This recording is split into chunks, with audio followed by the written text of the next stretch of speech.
जगला में जो करे वो करे रात के मिलेला सुकून खाके राजा जी के हाथ के अच्छा लागेला। कमर ककरी से भइल काटा हराबा हो गलिया लागेला जान टमा डराबा हो गलिया लागेला जान टमा डराबा हो।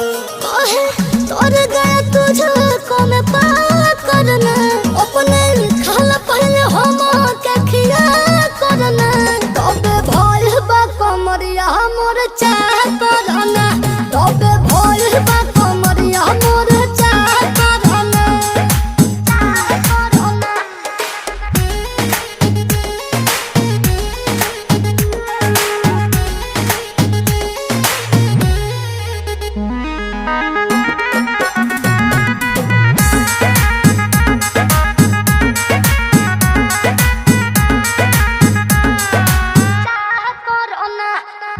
प्रिंस प्रियांशु के प्यार देखे धांसो हर घरे जरूरत रहेली मोर